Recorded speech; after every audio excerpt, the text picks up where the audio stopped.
Hi, my name is Rachel and welcome to my channel. Today I am super excited because we are going to start our watercolor journey. First, I'm going to introduce the medium, and then I'm going to show you how to start creating the all-important and fundamental watercolor washes. So, let's get started. Watercolors are a transparent medium, meaning that they utilize washes and layering to create an image. So, the more water you have on your brush, the more transparent and lighter the color will appear. The two main components that make up the paint itself are finely ground pigments and a binder, which is usually gum arabic. Gum arabic is a natural material that dissolves in water, and this allows us to reactivate dry palettes with either a wet brush or a spray bottle. Watercolors are considered to be one of the most delicate painting materials to work with. However, they're also known as some of the least controllable, as the pigments will shift and move on their own in the water. One key term with watercolors is washes. A wash is when you apply paint to the paper in a smooth, flat color or a gradient. There are three main ways to create a wash. The first is by creating what's called a wash puddle, which is a pool of pre-mixed wet paint, which you can then directly apply to the paper. Or you can use the two main watercolor painting techniques, which are called the wet on wet method and the wet on dry method. And that is where we're going to start today. So, let's get started. So for today's demo, I am going to be working on a block of hot press paper. I have my empty watercolor tray for my wash pools, my watercolors, a couple sets of brushes, one to keep clean and one I'm going to be working with, along with some clean water and some water I can wash my brushes off in, along with a paper towel. Always going to need a paper towel. So let's go ahead and get started.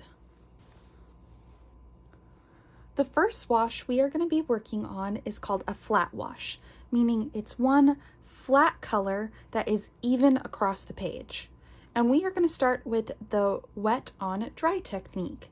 Now for this, I do find it's best if my paper is slightly elevated, and I'm going to go ahead and take my roll of tape and just lift up my page.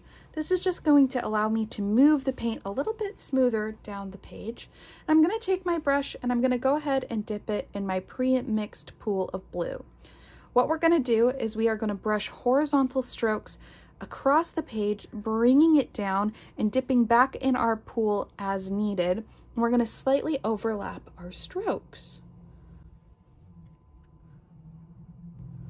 Making sure I get all the way to the edge.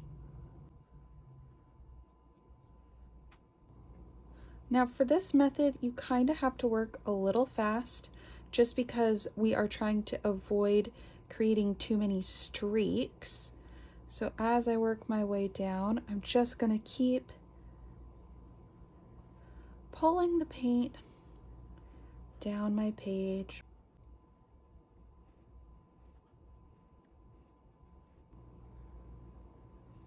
until I have reached the bottom. Now with the bottom reached, I'm going to go ahead and wipe off my brush and mop up any of the paint that seems to be sitting at the bottom. So that is our first wash. The second wash that we'll be doing is the wet on wet method.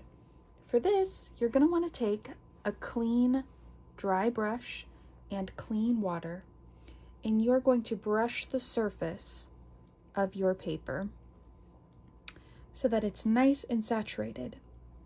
You want to be careful that you're not brushing too much water on, because if you oversaturate your paper, what'll happen is you'll find that you'll lose control of your watercolors pretty quick. So the way I check is if I see any puddling, that's a good indication that I probably have too much water. Now that I think I have the surface entirely covered, I'm going to go ahead and take that same brush I was using, dip it in the same pool of paint, but at this point, I can paint anywhere on my area because the water is going to help it disperse and I can take as long or as quick as I want with this method.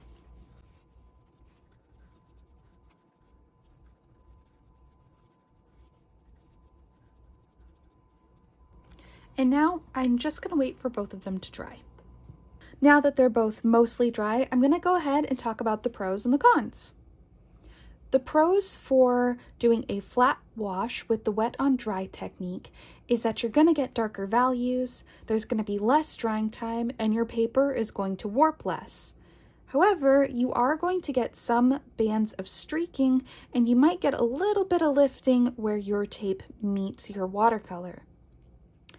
As for the wet on wet side, some of the pros are that it is much more forgiving, that you can work a lot slower, and you're going to get a smoother, flatter surface.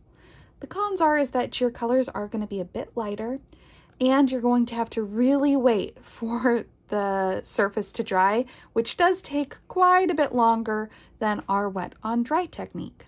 So these are two ways to make a flat wash. Now time to talk about a graded or gradient wash. I've gone ahead and made our wash pool a little bit darker so we can see this better.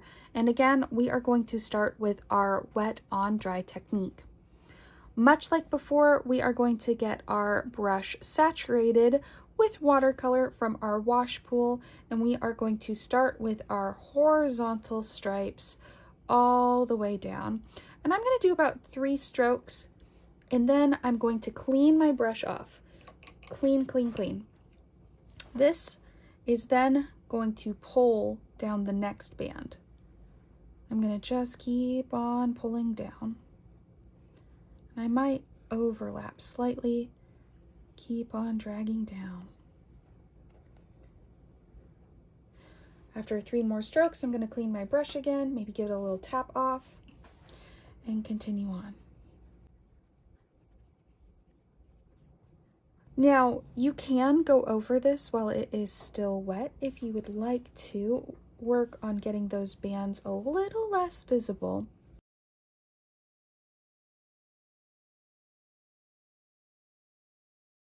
As for our wet on wet method, we are going to again saturate our paper.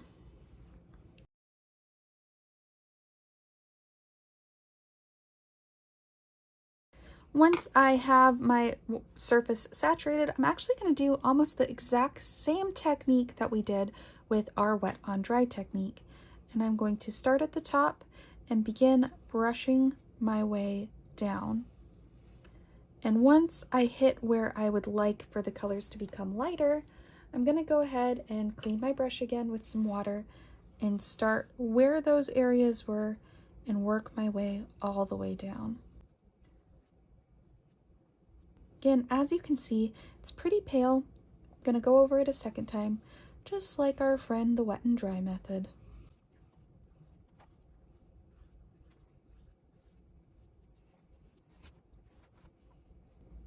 And now we let them dry.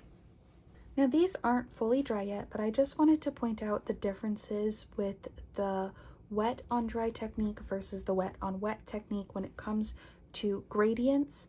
As you can see, it is darker and stronger, and I did one more coat on our wet and dry side, but you can see a lot more of the streaks, and the gradient isn't as smooth of a transition.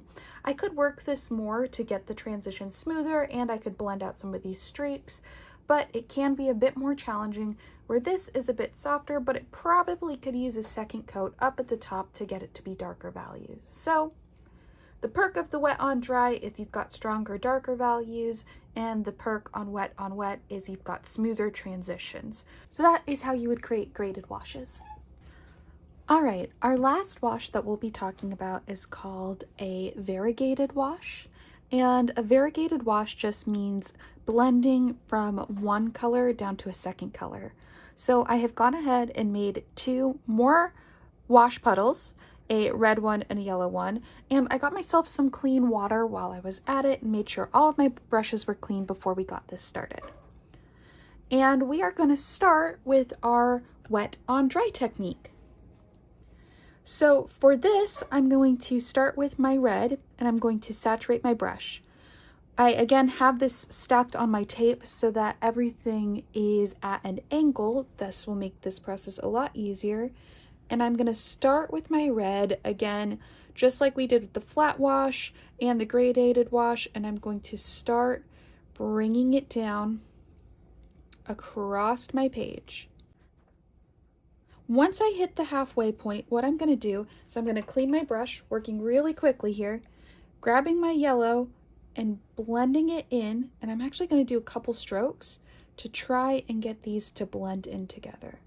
And then I'm going to start bringing it down. Cleaning my brush again, grabbing some more of that yellow and pulling it down.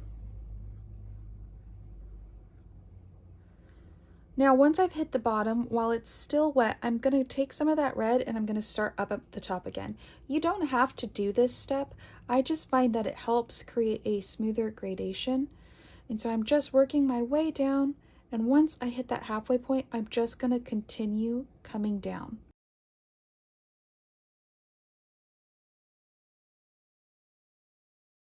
So that is the variegated wash. That is from from red to yellow.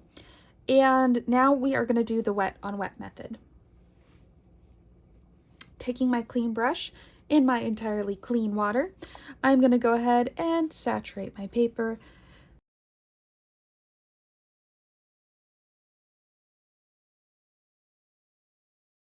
Now this one, we are going to do the top down, bottom up method. I'm going to start with my red again, just like we did on the other side, and I am going to start up at the top, brushing it down until I get close to the halfway point. Once I'm at the halfway point, I'm just going to stop, clean my brush, and grab some of the yellow.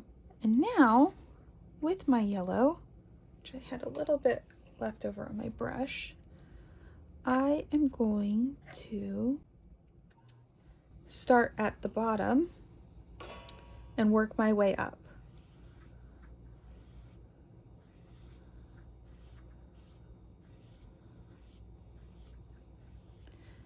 And then as I hit that center point, I'm just going to continue working all the way up. Grabbing that yellow again, starting at the bottom, working my way up through the red. And now I'm going to do the same thing with the red, starting back at the top and working my way down. Again, you don't have to do this as many times as I do it. You're going to have to find out which method works best for you, how to play with it. I'm going to get some clean water on my brush so that these methods play to your strengths and your personal preferences.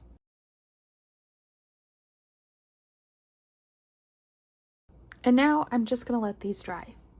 So now with this mostly dry, you can see the difference. This one has a little bit more of a smooth transition from the red to the yellow, where this one has a more sharp transition from the yellow to the red, but it does have more orange values than our wet on wet wash. So there are some of the washes you can go ahead and try to create your own image.